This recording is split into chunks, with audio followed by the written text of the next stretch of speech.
저는 오늘 며느리를 고소하기로 결심했습니다. 사연을 시작하기 전에 구독 잊지 말고 꼭 눌러주세요. 67년을 살면서 며느리 고소라니 이런 말을 입 밖에 내게 될 줄은 정말 몰랐어요. 제 주변 사람들은 모두 말렸습니다. 친구 순애는 전화기 너머로 소리쳤습니다. 미쳤냐고. 가족끼리 그럴 수 있냐고. 교회 권사님은 기도해보라고 하셨어요. 하나님께 맡기면 다 해결된다고.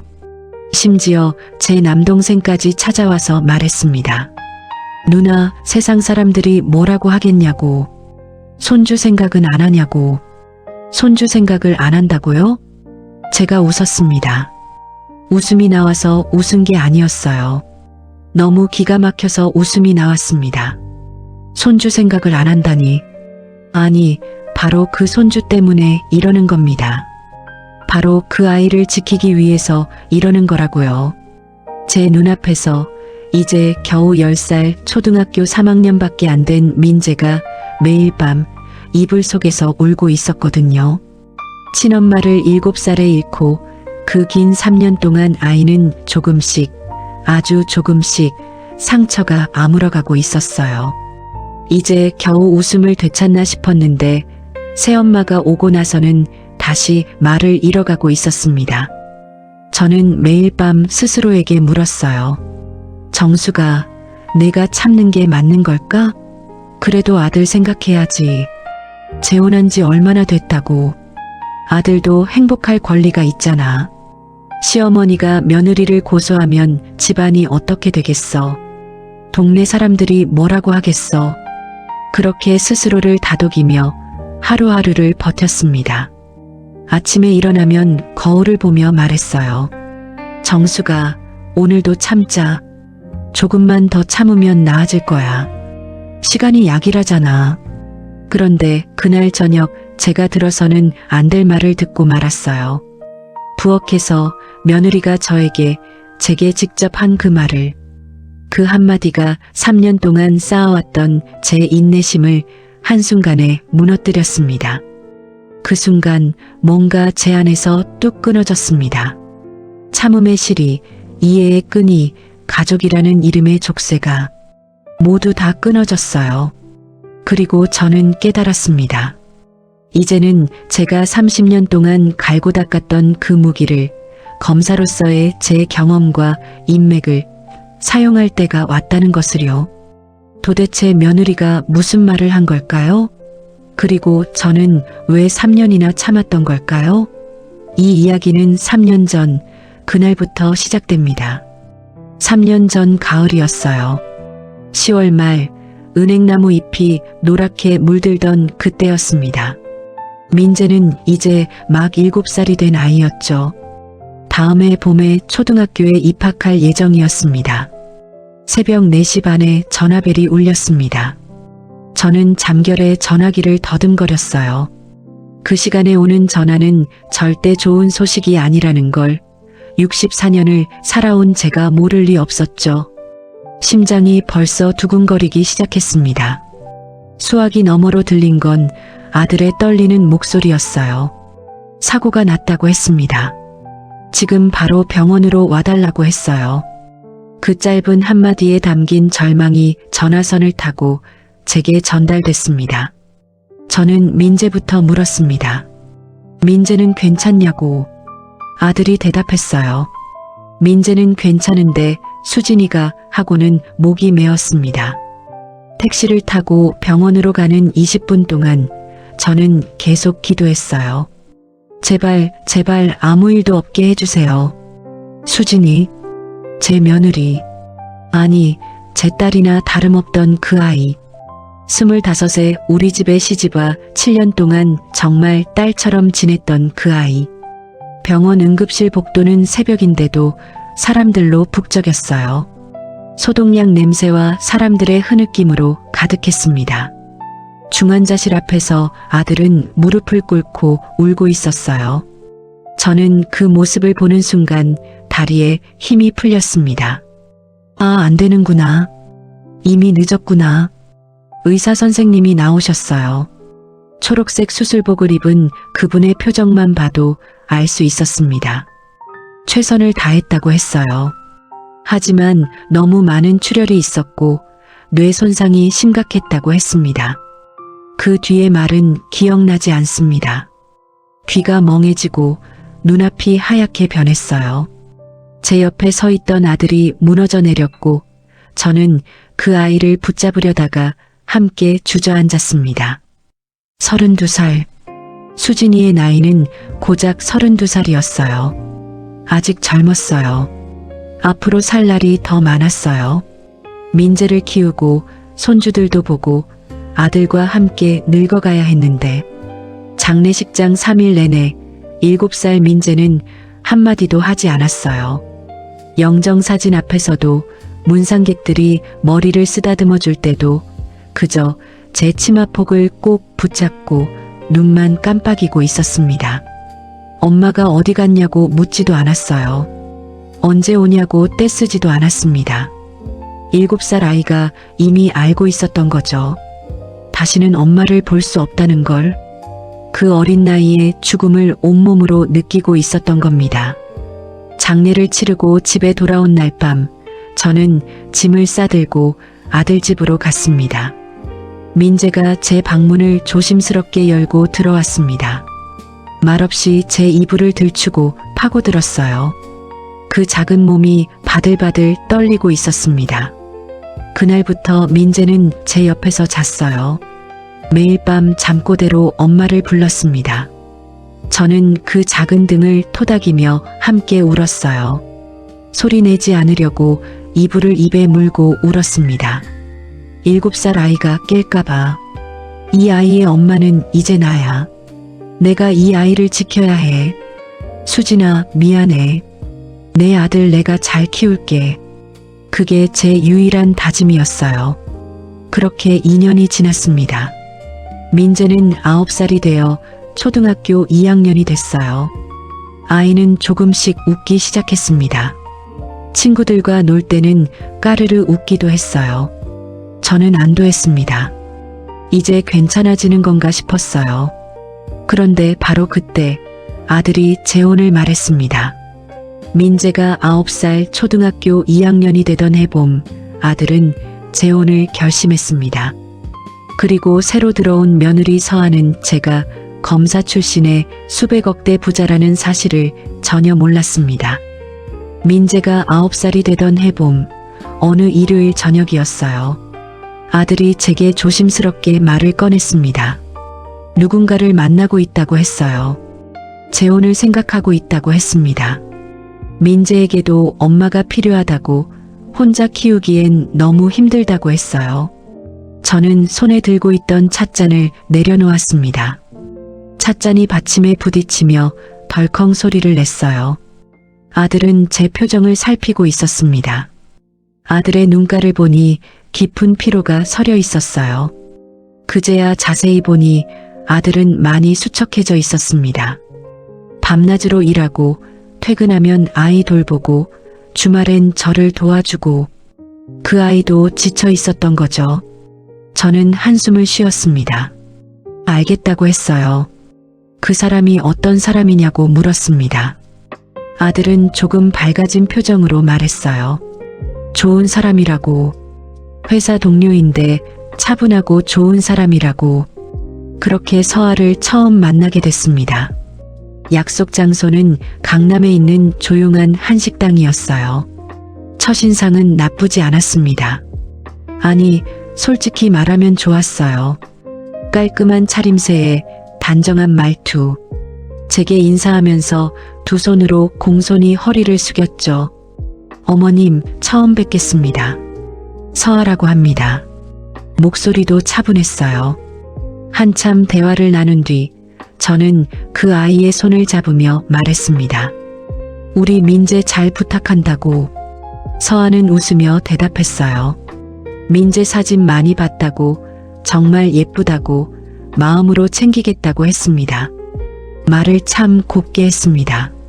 식사하는 내내 예의 바르게 행동했고 제 말에 잘 맞장구도 쳐주고 아들을 바라보는 눈빛도 따뜻해 보였어요.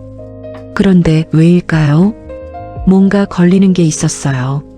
그 웃음이 눈까지 닿지 않는 것 같았습니다. 마치 거울 앞에서 연습한 것 같은 그런 느낌이었어요. 입은 웃는데 눈은 차가웠어요. 식사를 마치고 헤어질 때 저는 서아의 손을 잡고 말했습니다. 민재 엄마가 돌아가신 거 알지? 그 아이가 아직 어리고 상처가 많다고 잘 부탁한다고 했어요. 서아는 웃으며 대답했어요. 걱정 말라고 잘하겠다고 했습니다. 내가 너무 예민한 건가 싶었습니다. 아들이 고른 사람이니까 믿어야지. 그렇게 스스로를 다독였어요. 결혼식은 2달 뒤에 조촐하게 치렀습니다. 양가 친척 몇 명만 모인 작은 결혼식이었어요. 9살 민재가 아빠 옆에 서서 서아에게 꽃다발을 건넸고 서아는 환하게 웃으며 민재 머리를 쓰다듬었습니다. 하객들은 모두 잘 됐다고 했어요. 아이한테 엄마가 생겨서 다행이래요. 이제 행복하게 살 거래요. 저도 그렇게 믿고 싶었습니다. 정말로. 그런데 그날 밤 피로연이 끝나고 집으로 돌아올 때였어요. 제가 목격한 장면이 있습니다. 현관에서 신발을 벗는데 거실에서 소리가 들렸어요. 민재가 서아에게 다가가 조심스럽게 물었습니다. 이제 엄마라고 불러도 되냐고. 서아의 대답은 들리지 않았어요. 하지만 저는 봤습니다. 거울에 비친 서아의 표정을. 민재를 내려다보는 그 눈빛이 순간 차갑게 굳는 걸.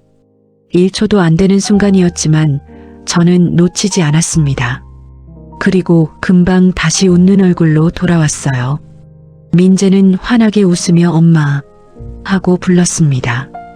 저는 그날 밤 잠을 이루지 못했어요. 저 표정은 뭐지? 내가 잘못 본 걸까? 아니면 그냥 낯설어서 그랬던 걸까? 혹시 내가 너무 예민한 걸까? 그런데 제가 그때 몰랐던 게 있었어요. 아들이 서아에게 말하지 않은 사실이 하나 있었습니다. 제가 30년 동안 검사로 일했다는 것. 그리고 남편과 부모님께 물려받은 재산이 수백억에 달한다는 것을. 아들은 그저 아빠가 일찍 돌아가셔서 엄마 혼자 계신다고만 말했다고 하네요. 서아는 그걸 전혀 모르고 있었던 겁니다. 결혼 후 한 달 집안 분위기가 조금씩 이상해지기 시작했습니다. 민재가 달라지고 있었어요. 9살 아이가 점점 말을 잃어가고 있었습니다. 결혼 한 달 뒤부터 9살 민재가 달라지기 시작했어요. 전에는 학교 끝나고 싱싱 뛰어와서 현관문을 벌컥 열며 할머니 하고 소리쳤던 아이가 이제는 문을 조용히 열고 고개를 숙인 채 들어옵니다. 신발을 가지런히 정리하고 가방을 조심스럽게 내려놓고 저를 쳐다보지도 않고 자기 방으로 들어가려고 했어요. 저는 부엌에서 나와 민재를 불렀습니다. 학교 어땠냐고 물었어요. 민재는 고개만 끄덕이며 응 하고 대답했습니다. 예전엔 오늘 학교에서 이런 일이 있었다고, 친구랑 이렇게 놀았다고, 급식이 맛있었다고, 그렇게 제잘제잘 떠들던 초등학교 2학년 아이였는데 배고프지 않냐고 물었어요. 할머니가 호떡 부쳐놨다고 했습니다. 민재는 나중에 먹겠다고 하고는 방문을 닫았어요. 방문이 닫히는 소리가 유난히 크게 들렸습니다. 뭔가 잘못되고 있었어요. 저는 그걸 느끼고 있었습니다. 식탁에서도 민재는 말이 없었습니다.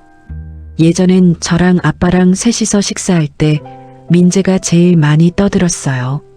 초등학교 2학년 아이답게 학교에서 무슨 일이 있었는지, 친구들이랑 무슨 놀이를 했는지. 그런데 이제는 서아가 옆에 앉으면 민재는 고개를 숙이고 밥만 먹었습니다.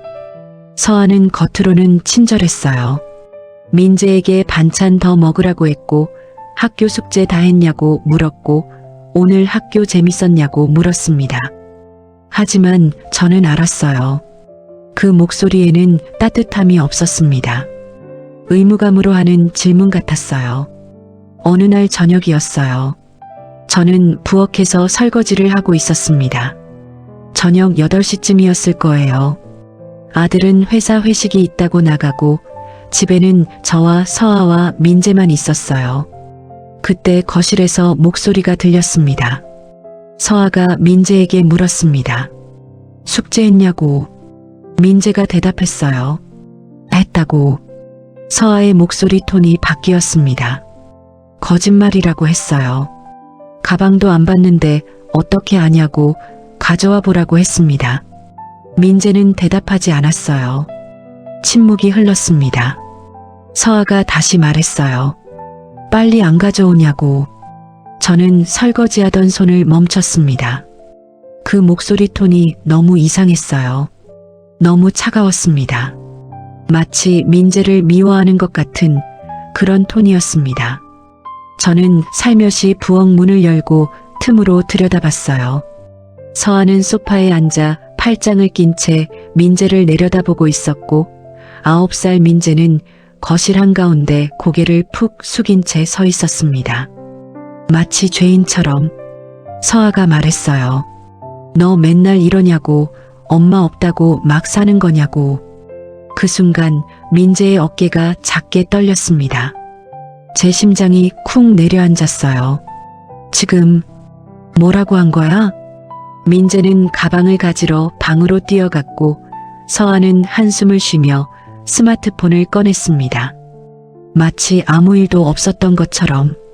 저는 부엌으로 돌아와 가슴을 쓸어내렸습니다. 손이 떨리고 있었어요. 내가 잘못 들었을까? 엄마 없다고 막 산다고? 9살 아이한테? 하지만 저는 그 자리에서 나설 수 없었어요. 혹시 제가 잘못 들은 건 아닐까?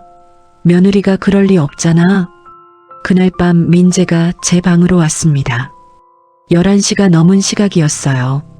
말없이 제 이불 속으로 파고들었습니다. 그리고 한참 뒤 작은 목소리로 물었어요. 자기가 착한 아이 맞냐고.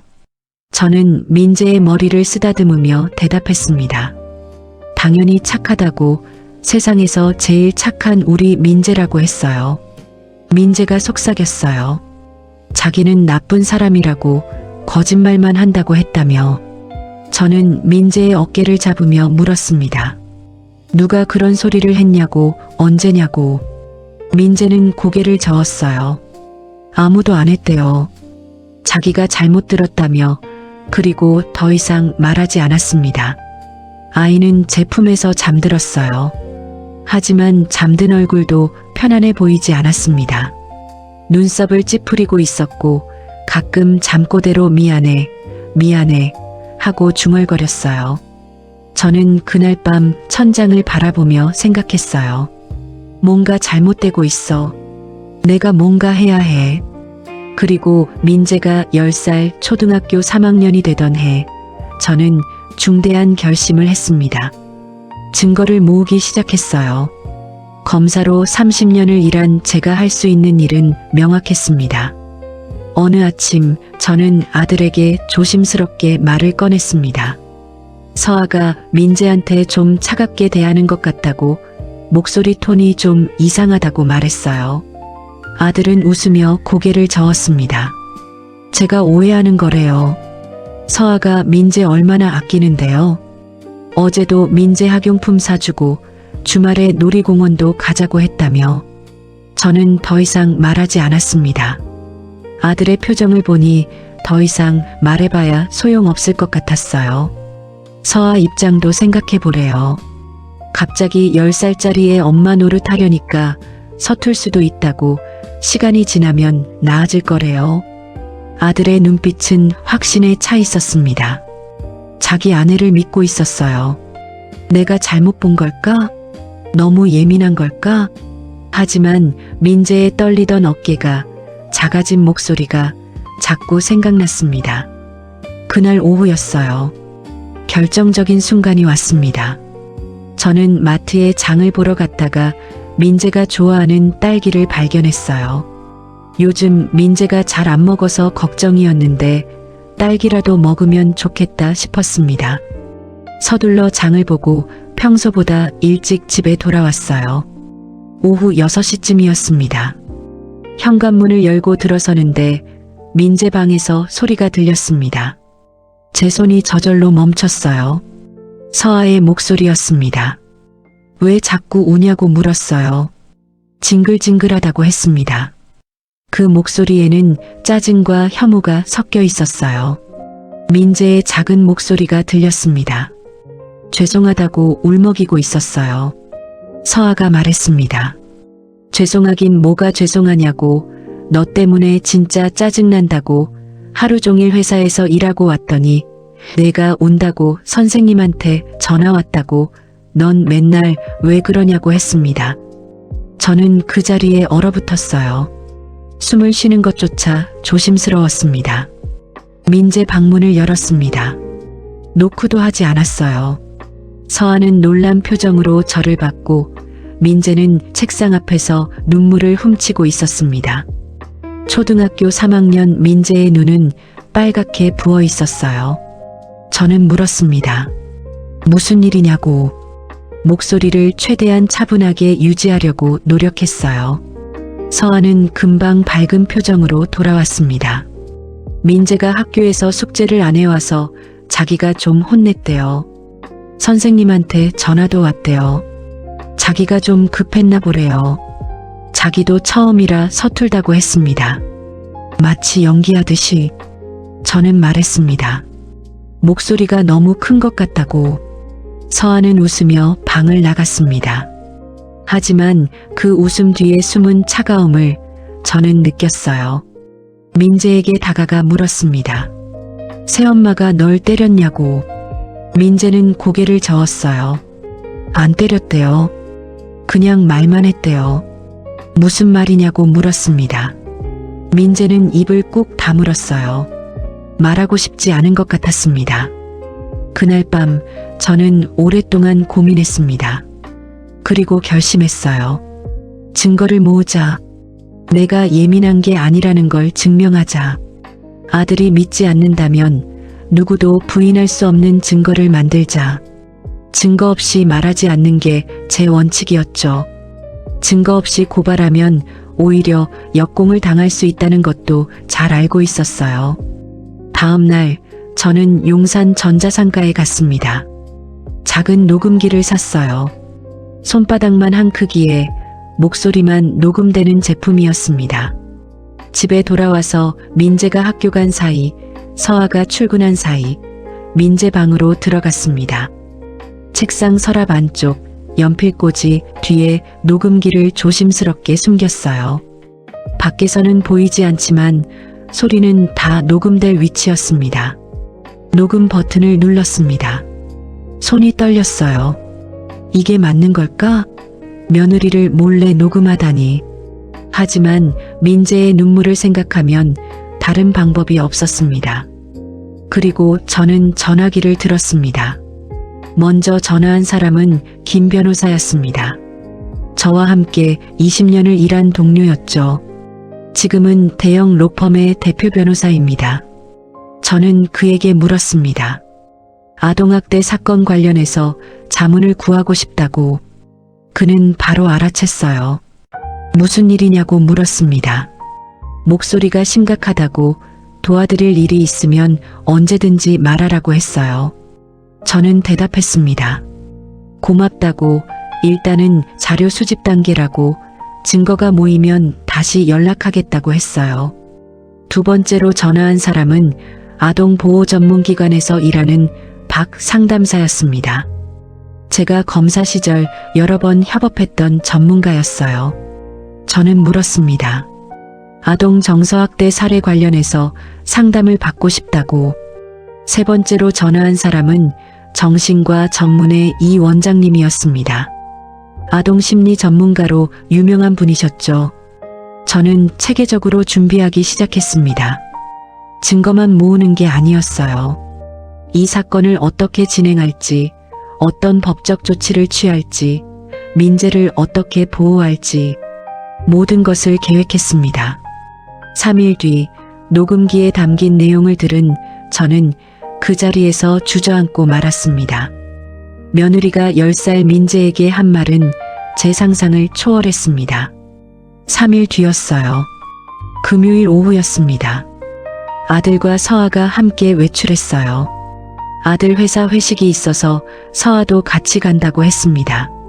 저는 민재와 둘이서 저녁을 먹고 10살 민재를 재우고 혼자 거실에 앉아 있었어요. 시계를 봤습니다.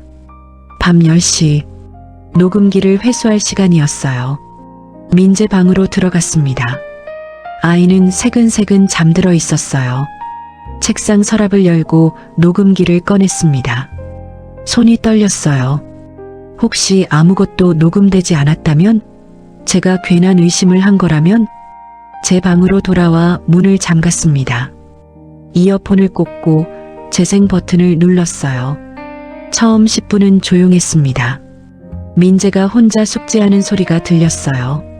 연필로 쓰는 소리, 지우개로 지우는 소리, 가끔 민재가 작게 혼잣말하는 소리, 3학년 수학 문제를 푸는 소리도 들렸습니다. 그리고 문 열리는 소리가 들렸어요. 서아의 목소리가 들렸습니다. 민재에게 숙제하냐고 물었어요. 목소리는 밝고 부드러웠습니다. 민재가 대답했어요. 응, 새엄마. 서아가 말했습니다. 새엄마 말고 엄마라고 해. 그렇게 부르기로 했잖아. 민재가 조심스럽게 불렀습니다. 엄마. 서아가 말했어요. 잘하네, 숙제 다 했어? 민재가 대답했습니다. 조금 더 해야 한대요. 서아가 말했어요. 그럼 열심히 하래요. 그리고 물었습니다. 요즘 학교에서 친구들이랑 잘 지내냐고. 민재의 대답은 짧았어요. 응. 서아가 다시 물었습니다. 오늘 선생님께 전화 오셨는데 내가 요즘 혼자 있는 시간이 많다며? 쉬는 시간에도 혼자 앉아 있고 급식 시간에도 혼자 먹는다며 왜 그러냐고. 민재는 대답하지 않았어요. 침묵이 흘렀습니다. 서아가 물었습니다. 혹시 애들이 괴롭히냐고. 민재가 작은 목소리로 대답했어요. 아니래요. 그리고 서아가 말했습니다. 아니긴. 넌 엄마가 없잖아. 엄마 없는 애들은 다들 그렇게 놀림받아. 저는 그 순간 숨이 멎는 줄 알았어요. 이어폰을 빼고 싶었습니다. 더 이상 듣고 싶지 않았어요. 하지만 손이 움직이지 않았습니다. 민재의 목소리가 들렸어요. 엄마, 죄송해요. 떨리고 있었습니다. 서아가 물었습니다. 뭐가 죄송하니? 목소리가 차가웠어요. 민재가 말을 잇지 못했어요. 내가 엄마를. 서아가 말했습니다. 내가 뭘? 내가 태어나서 미안해? 그럼 태어나지 말 걸 그랬네. 민재가 울기 시작했어요. 서아가 말했습니다. 또 우냐고, 진짜 짜증난다고, 매일매일 울기만 한다고. 넌 울 때마다 내 엄마 생각나지? 그럼 더 울어봐라. 내 엄마가 살아서 돌아오는지. 민재는 더 크게 울었어요. 서아가 말했습니다. 쉿, 조용히 하래요. 할머니 오신대요. 빨리 그치래요. 너처럼 피곤한 아이 할머니도 너 같은 애는 버릴 거래요. 짐 덩어리라며 그냥 조용히 나가서 사라지래요. 그리고 방문 닫히는 소리가 들렸습니다. 민재의 흐느낌만 녹음기에 남았어요. 저는 이어폰을 뺐습니다. 그리고 그 자리에 주저앉았어요. 67년을 살면서 이렇게 분노한 적이 없었습니다. 손이 떨리고 눈물이 쏟아지고 가슴이 찢어지는 것 같았어요. 어떻게 10살 아이한테 저런 말을. 엄마 없는 아이라고? 태어나지 말 걸 그랬다고? 내 엄마는 죽었다고? 할머니도 너 버릴 거라고? 조용히 나가서 사라지라고? 저는 한참을 울었습니다. 소리 내지 않으려고 이불을 입에 물고 울었어요. 민재가 깰까봐. 그리고 눈물을 닦고 일어났습니다.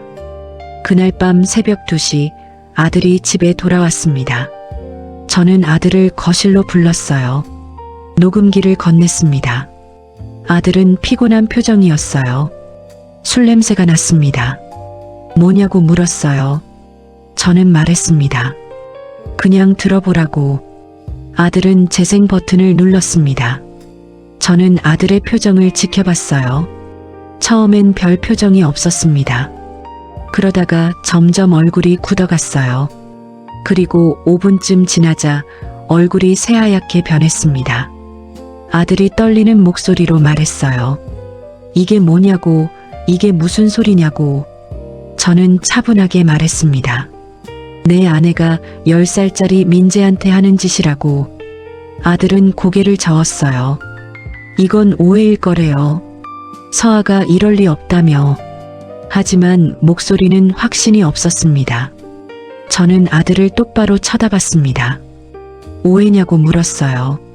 이게 오해로 들리냐고. 내가 직접 들었잖냐고. 아들은 고개를 숙였어요. 손이 떨리고 있었습니다. 한참 뒤에 말했어요. 자기가 서아랑 얘기해보겠다고. 조금만 기다려달래요. 자기가 해결하겠대요. 저는 물었습니다. 기다리라고?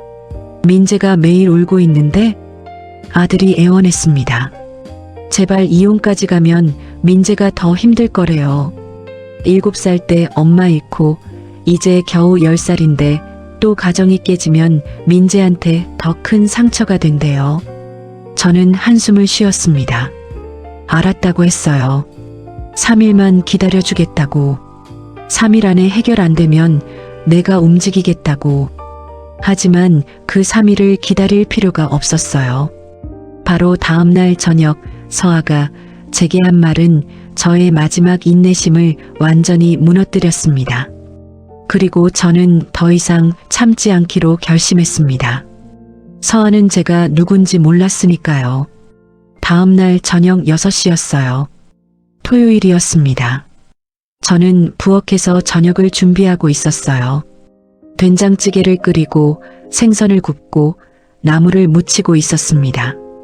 민재는 자기 방에서 숙제를 하고 있었고 아들은 갑자기 회사에 일이 생겨서 나갔어요. 서아가 부엌으로 들어왔습니다. 평소와 다르게 화장을 진하게 한 모습이었어요. 말씀 좀 드려도 되냐고 물었습니다. 목소리는 공손했지만 눈빛은 차가웠어요. 저는 생선을 뒤집으며 대답했습니다. 그래, 무슨 일인데? 서아가 말했어요. 이 집은 이제 자기 집이기도 하대요. 저는 손을 멈추고 서아를 봤습니다. 그게 무슨 뜻이냐고 물었습니다. 서아가 말했어요. 민재 교육은 자기가 알아서 하겠대요. 제가 너무 간섭하면 자기가 힘들대요. 저는 설거지하던 손을 멈췄어요. 간섭? 내가 언제 간섭했냐고 물었습니다. 서아가 말했어요. 할머니가 민재를 너무 오냐오냐 하니까 애가 버릇이 없어지는 것 같대요. 자기가 좀 혼내면 제가 바로 안아주니까 교육이 안 된대요. 침묵이 흘렀습니다. 저는 서아를 똑바로 쳐다봤어요. 서아가 한 걸음 다가오며 말했습니다. 솔직히 말하면 어머님도 이제 나이가 있으시잖냐고. 육아는 젊은 사람이 해야 한대요. 어머님은 그냥 편히 쉬래요. 그리고 덧붙였습니다. 민재한테 너무 정붙이지 말래요. 저는 물었습니다. 뭐라고? 서아는 웃으며 말했어요. 자기 집에 오래 계실 것도 아닌데 이제 좀 적당히 거리를 두래요. 어머님 연세에 아이 키우기 힘드시잖냐고. 자기네 둘이 알아서 하겠대요. 이제 민재도 다 컸다며 집은 자기가 아들에게 말해서 얻어주겠다고 나가서 편하게 사시는 게 어떻겠냐고 하더군요. 그 순간 들고 있던 국자를 떨어뜨릴 뻔했습니다. 손이 떨렸어요. 새 며느리는 제가 강남에 저택이 있고 100억대 부자인 걸 모르고 가난하고 힘없는 시어머니가 오갈 데가 없어서 아들 집에 얹혀서 산다고 생각하고 있었어요. 거실에서 뭔가 떨어지는 소리가 났습니다. 민재가 문 뒤에서 듣고 있었던 거예요. 숙제하다가 물 마시러 나왔는데 부엌 앞에서 우리 대화를 들었던 겁니다. 민재가 들고 있던 물컵이 바닥에 떨어졌어요. 민재는 이미 눈물을 글썽이며 방으로 뛰어가고 있었어요. 방문이 쾅 닫혔습니다. 저는 서아를 똑바로 쳐다보고 말했습니다. 방금 그 말 전부 녹음됐어. 서아는 어이없다는 듯 웃었습니다. 저 협박하냐고, 설마 지금 녹음을 하고 있었냐고 물었어요. 저는 대답했습니다. 그래 했어. 그리고 증거는 이것뿐만이 아니야. 서아가 물었습니다. 증거요? 무슨 증거요? 웃고 있었지만 눈빛이 흔들렸어요. 저는 천천히 말했어요. 민재 방에 녹음기 놔둔 거. 내가 민재한테 한 말 전부 다 녹음됐어. 엄마 없는 애들은 다 그런다는 둥. 태어나지 말 걸 그랬다는 둥. 내 엄마는 죽었고 할머니도 너를 버릴 거라는 둥. 조용히 나가서 사라지라는 둥. 이런 말들. 다 녹음됐어. 서아의 얼굴이 굳었습니다. 그건 자기가 화가 나서 그랬대요. 실수래요. 저는 물었습니다. 화가 났어? 10살 아이한테? 7살 때 엄마 잃은 아이한테? 서아가 변명했습니다. 어머님도 이해하래요. 자기도 사람인데 실수할 수 있대요. 그때 자기가 회사 일로 스트레스가 심했대요. 게다가 민재가 말을 안 들어서래요. 저는 고개를 저으며 말했습니다. 실수가 아니야. 이건 학대야. 정서적 폭력이라고. 내가 30년을 검사로 일한 사람이야. 내가 한 행동이 뭔지 정확히 알아. 서아는 한 발 물러섰어요. 네? 뭐라고요? 검사요? 무슨 말도 안 되는. 저는 대답했습니다. 그래, 아동학대 사건만 수백 건 다뤘어. 내가 한 짓이 어떤 죄목인지, 어떤 처벌을 받는지 나보다 더 잘 아는 사람은 없을 거야. 서아는 노망이 난 늙은이를 다 봤다는 어이없다는 표정을 지으며 비웃었습니다. 그래서 뭘 어쩔 수 있냐고, 자기를 고소할 수 있냐며 물었어요. 웃기지 말래요. 시어머니가 며느리를 고소하면 누가 믿겠냐고. 오히려 어머님이 이상한 사람 된다며. 게다가 자기는 회사 다니는 평범한 사람이래요. 저는 조용히 대답했습니다. 나는 우리 민재 일이라면 무슨 짓이든 할 수 있다고. 그리고 우리 민재 눈에 눈물 나게 하면 그 사람 눈에 피눈물 흘리게 하겠다고. 서아가 다시 말했어요. 이번엔 목소리가 떨렸습니다. 그래도 가족끼리 그럴 순 없대요. 생각해보래요. 이렇게 되면 민재가 제일 힘들대요. 저는 말했습니다. 민재 걱정은 내가 하지 마. 내가 민재한테 뭘 해줬는데. 서아는 부엌을 나갔고 저는 그 자리에 한참을 서 있었습니다. 그리고 전화기를 들었습니다. 김 변호사에게 전화를 걸었어요. 김 변호사, 나야. 월요일에 아침에 사무실로 찾아갈게. 다음 날 월요일 저는 경찰서로 향했습니다. 그리고 제 인생에서 가장 중요한 결정을 내렸어요. 다음 날 월요일 오전이었어요. 저는 모든 증거를 정리했습니다.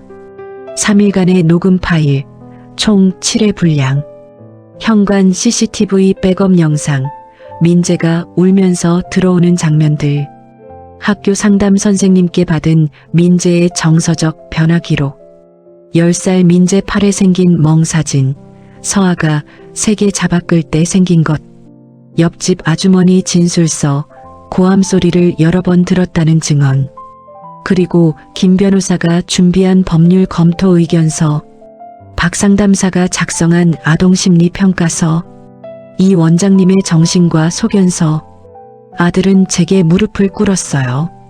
다시 한 번만 기회를 달래요. 자기가 서아를 설득하겠대요. 변하게 하겠대요. 저는 말했습니다. 아들아, 기회는 이미 줬어. 근데 그 애는 변하지 않았어. 오히려 더 심해졌어.